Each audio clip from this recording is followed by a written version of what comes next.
R2024B. There is something that you will need to do to your older version of MATLAB. We talked about this last week. That is that in your older release of MATLAB, you will need to untick a checkbox, which by default prohibits you from opening Simulink models that were created in a newer release. So again, the bottom line on top is that for those of you out there that do not have R2024B as your MATLAB install, you've got an older version, you will need to follow the instructions that are on the screen right now. Because if you do not follow those instructions, you won't be able to open the Simulink files that we're looking at this morning. That we downloaded together last week, and you've already sort of unpacked that. But that's the other resource that you will need for today. So let's start. And for the gentleman that was on the line literally just a minute or so ago, you'll be able to confirm whatever release yours is, that as soon as your MATLAB launches, you'll see in the upper left-hand corner, right next to the little sort of thumbnail icon, you'll see the release of your installation. Alrighty, so assuming that at home you've been able to launch your installed version of MATLAB, now what we're going to sort of do is we're just going to interact with MATLAB's sort of folder panel, and we're just going to sort of in MATLAB navigate to wherever the folder was that you downloaded the zip file. So I'm just going to start on my C drive, and then I'm going to go to this folder, and I'm going to double click here. So this is where I've sort of transferred the zip file, and I'm going to now unpack it, which was one of the things that we actually did a week ago. So many of you have probably already done this and don't need to do it obviously again. But I will be starting from scratch. And I am issuing the unzip command in the MATLAB desktop. Just be careful that if you are doing this exactly with me, whatever the name of your zip file is, you'll need to type that in. So by doing that, we now have a folder now. We now have a folder which contains today's workshop examples. So again, I'm simply going to double click on that unpacked main folder. And now it reveals sort of the internals of what was in the zip file, which was 5 case study examples. So the 2 examples that we did last week was this one, the spool on the truck bed. And I think we also did one of the virtual labs from memory. I think it was the principle of impulsive momentum. So we did that last week. So today, as much as possible, within an hour, we'll play with the pipe pendulum. So that will be today. And we'll also try, time permitting, to do the other virtual lab, which is a study on determining the kinetic coefficient of friction. But look, let's start. So what I'd like you to do is just navigate into the pipe pendulum folder. So just double click on that pipe pendulum folder. And again, if you're just trying to, as much as possible, sort of see exactly the same thing on your screen as you see on mine, then a nice little configuration setting is to click on that icon, choose group by, and then choose group by type. And that'll simply collect all of the script files together, all of the Simulink files together. It just makes it easier to find it in MATLAB's folder panel. Okay. So let's have a look at what we've got. Unfortunately, there is not a start here file. So we're just going to have to sort of apparently go with the numbering logic. Let's sort of open this file first. It's called task number 1. So find that file, and in order to open it, just double click on that file.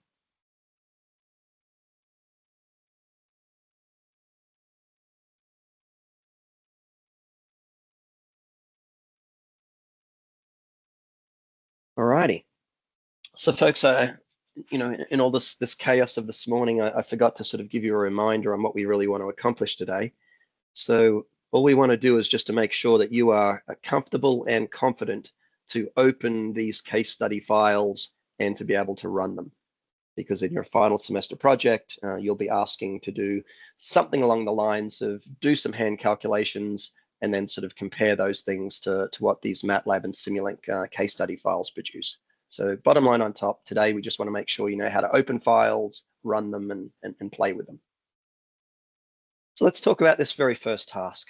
So this case study, it revolves around studying a simple pendulum.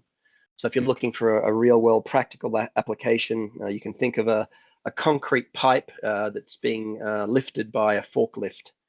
So imagine the canvas straps that get threaded through the pipe and then over the tines of the forklift. And we've now got a forklift that is lifting this thing and potentially sort of moving it to some location. So let's just get comfortable with what this thing is. We've obviously made an idealization for it, but let's just make sure we're really comfortable. So in each of these sort of diagrams, we're sort of doing a drip feed of what's important. I'm going to sort of start with the middle diagram. So we clearly have L as being the parameter that represents the length of the pendulum arm. We have the radius of the concrete pipe. We have the mass of the concrete pipe, and we have the mass moment of inertia of the concrete pipe. Now, something that I want to sort of say here is we're going to make the assumption that the length, that the pendulum arm itself, its mass is negligible in comparison to the mass of the concrete pipe. So the idealization is that the pendulum arm, it's still a rigid component, but the pendulum arm is we're going to treat it as being a massless component, clearly an idealization. The other item that I just want you to sort of focus on is this is a single degree of freedom system, and that degree of freedom is the angle theta between the vertical datum line and the pendulum arm. And if you just look to the very right, the very final piece of information that we're trying to convey is just some simple geometry that specifies the X and Y positions of the center of mass of the pendulum. So that's really, really simple stuff. So we've got a suspended concrete pipe pendulum. Let's see if we can sort of first of all derive the equations of motion for this thing. So as I sort of scroll down the script to this very first section, let me sort of get you orientated. So I'd like you to sort of scroll down until you get here. And again, just click anywhere inside this part of the script. And when you've done that, you'll see that over on the left-hand side, there's a little blue vertical strip. And the fact that it's blue, it's giving you feedback that this is the currently selected section in the script file. Now, that other blue strip, besides giving that nice bit of visual feedback, if you click on that blue strip, it will run the code just in this designated section. So I'm going to ask you to do that right now. So once you've clicked in this section, move across to the blue strip. You'll see that your mouse cursor changes from a pointer arrow to a finger clicker. And as soon as you get that icon, that change, just click on that blue strip and it will run the code in that strip.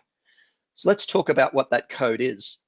So in this very, very first task, which is about using Newton's second law to derive the equations of motion for this pipe pendulum, we're actually going to use some of MATLAB's symbolic computing capabilities. So ordinarily, when people think about MATLAB, they envisage solving numeric problems like defining numeric matrices, computing the inverses of a matrix, etc., etc. But MATLAB also has some very strong symbolic computing capabilities. And if you're not quite sure as to what I mean by symbolic computing, you will by the end of the next few minutes. But if we just sort of look at lines 1 to 4, you'll see that the first 4 lines of the script, we use this keyword sims. And that keyword sims allows us to declare variables as being symbolic. So here we've got a couple of those geometry variables that were obviously sort of on our diagrams just above the screen. And we've also got some other variables, the degree of freedom variable, Rx and Ry will become apparent what they are in just a moment. But anyway, we've created some symbolic variables and we'll be using these symbolic variables to help us implement Newton's second law. So just scrolling down the script, let's click in the next section. And the next section is called Compute the Acceleration of the Pipe COM. Folks, can you just mute your microphone? There's a little bit of background noise. Can you please mute your microphone?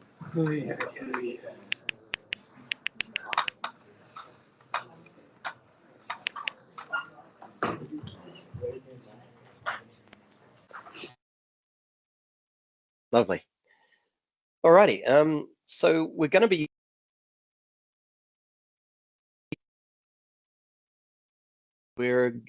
using Newton's second law in just a moment. So clearly F equals ma, and we need to be able to sort of incorporate acceleration.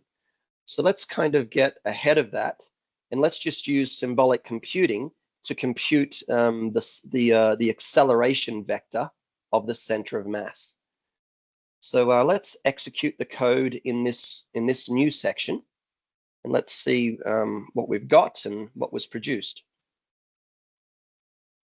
So you can see that we're creating a vector that defines the x and y coordinate of the center of mass, and then we're invoking the diff function to compute both the first and second derivatives of that position vector. So clearly it's the second derivative that gives us the acceleration of that center of mass of the concrete pipe. And after executing this section of code, here's what the acceleration vector looks like for our concrete pipe. Now again, just trying to sort of get your mind in the right frame. This problem is a really simple one, and everything that we're sort of showing you with symbolic computing, you could have easily have done with pen and paper. But the workflow that we're about to go through, it scales really nicely for much more authentic and more complicated systems. So the reason that we're demonstrating this workflow is so that you know about it, and when the time comes, you can hopefully implement it for bigger problems. But nonetheless, we had the center of mass of our concrete pipe, and we've used symbolic computing to analytically compute the acceleration of that concrete pipe center of mass. So that's done. Let's continue scrolling down the script. So given that we want to sort of implement Newton's second law, we go into our stock standard training.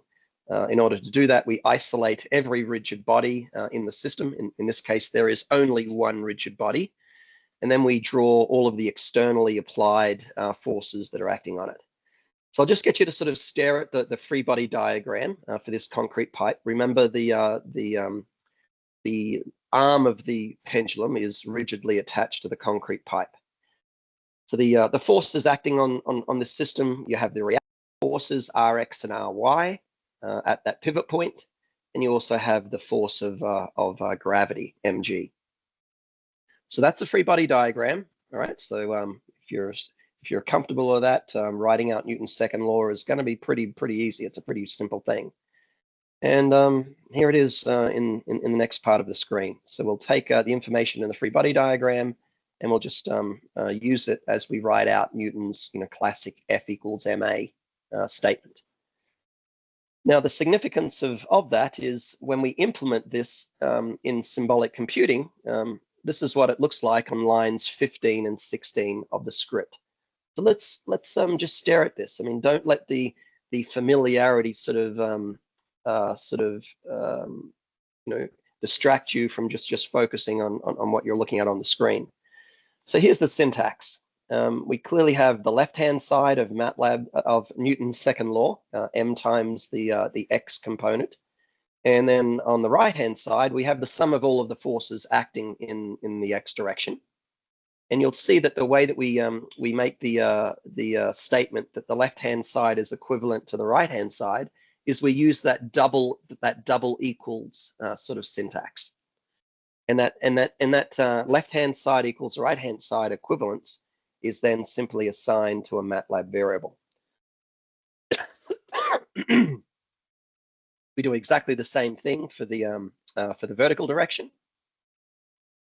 And I'll get you to run this section now. So again, just clicking anywhere, moving over to that blue strip that's on the left-hand side, and just running it, clicking it. So as I sort of hover my mouse cursor over, say, one of these MATLAB variables, you can kind of see, hopefully it's coming across, you can kind of see we've got, we can sort of see the results of what we've just produced, this X direction acceleration. And you can see that inside it, we have the acceleration terms that we computed earlier. That's very nice. So they're two of the Newton equations. And there is a third one that we can sort of write out as well, and that's the angular version of that second law. So the sum of all of the moments about the center of mass is equal to the mass moment of inertia times the angular acceleration. And again, you know, we start with a free body diagram, and then we sort of write out what the sum of all of the torques are acting about that center of mass. And the symbolic computing implementation is sort of shown on line 17, all right? Again, if I sort of, well, I don't need to hover my cursor over it. We actually echo the contents of that third equation on the right-hand side of the screen. So we've got three equations, and what I'm going to do is I'm just going to scroll down to the next section called Pause and Ponder. And once I've clicked inside Pause and Ponder, I will run this section of code. And I'm just going to change my view so that you can sort of see it. So here we are. Here are the three equations that we've just sort of derived from Newton's second law. And right now, I'm guessing that a number of you on the call are feeling a little bit anxious because this is a single degree of freedom system, and yet we clearly have produced three equations of motion. And once you've sort of gone past that anxiety, you can hopefully clearly see that two of these equations, you know, implement the motion constraint at the pivot point. The pivot point cannot move, so we need two constraint equations. And you know, a lot of the time in early year engineering, a lot of effort is put into removing those forces and sometimes moments of constraint. So you can clearly see that if I took this expression for Rx and substituted into here, and if I took this expression for Ry and substituted it into here, you'd end up with a single second order nonlinear ODE where all of the constraint forces have been removed. But we're not going to do that. We are not going to do that because you're mechanical engineers, and the constraint forces acting at the pivot point are often an important design sort of component. I mean, we have clearly time varying forces at that pivot point, and that means that there are stress cycles. When you have stress cycles, that means fatigue life becomes something that ultimately needs to be considered in overall design. So we will not be removing constraint forces. We will be sticking with these three equations right now. So as I sort of scroll down the script, I'm going to put it to you that the three equations that we have, the three unknowns that we're probably interested in are the angular acceleration of the pendulum and then the two reaction forces at the pivot point. They're our three unknowns. So what we'd like to do now as I continue to scroll down is let's get MATLAB to rearrange those three equations that we were just staring at. Let's get MATLAB to rearrange those three equations into this form. AX equals B, where the X vector is simply our vector of desired unknowns that we would like to solve for. So this lovely little symbolic computing equation, function, equations to matrix, it will just rearrange those three things into that form. So let's run this section of the script, and you can kind of see what those A and B matrices are. And for really big authentic systems, these A and B matrices are all we need to now numerically solve for those nonlinear ODEs. But given this is a really simple system, let's just symbolically solve for our unknown vector. And when we do that, it's just using MATLAB's stock standard / operator. So we'll now get symbolic expressions for these three things. And here they are. You can sort of see that the angular acceleration is this thing, And then the two really long expressions underneath it are the time varying expressions for the reaction forces Rx and Ry. So that's nice. Let's keep scrolling. So now that we've sort of, we've derived the equations of motion, I want to get them in a form that makes it really easy to numerically solve those ordinary differential equations. Now, MATLAB can solve ODEs, but Simulink can solve them as well. And given that we're going to be moving into Simulink in the next minute, let me show you how you can automatically convert your symbolic expressions, your expressions for theta double dot, for Rx and Ry. We can automatically convert those symbolic expressions into a Simulink block.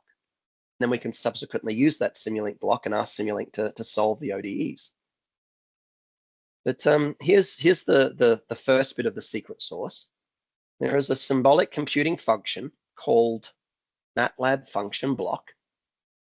What MATLAB function block allows you to do is it allows you to specify your symbolic expressions, theta double dot, Rx and Ry, and it will then automatically convert those expressions into a Simulink block. So let me sort of get you to run this section. So let's click in it and then click on the blue strip. And if this is the very first time you've invoked the MATLAB function block function, which in turn launches Simulink, this might take a minute for you. I'll give you just a minute. But when you run that section, here's the thing that gets produced, this little yellow Simulink block.